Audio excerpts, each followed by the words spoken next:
So in this experiment for our laboratory report 3, which is called the transfer function and time response, so I learned how to represent a system using a transfer function and analyze its time response using both manual computation and MATLAB.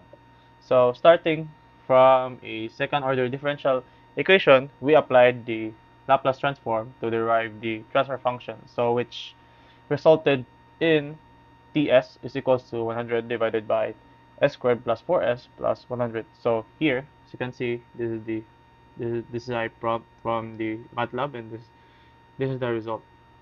So after that, we use MATLAB commands such as defining the numerator and denominator and applying the TEF function to verify the transfer function, and the result matched exactly with the one we derived manually. So when we simulated the step response using a MATLAB, the graph shown a damp oscillation that gradually settles to a steady value, indicating that the system is underdamped and stable. So both manually derived response and the MATLAB generated graph were the same. So which confirms that accuracy of the analysis and shows how reliable MATLAB is for system modeling. So my key takeaway from this experiment is understanding how mathematical models like transfer function can predict the behavior of a real systems, especially in terms of stability and response over time.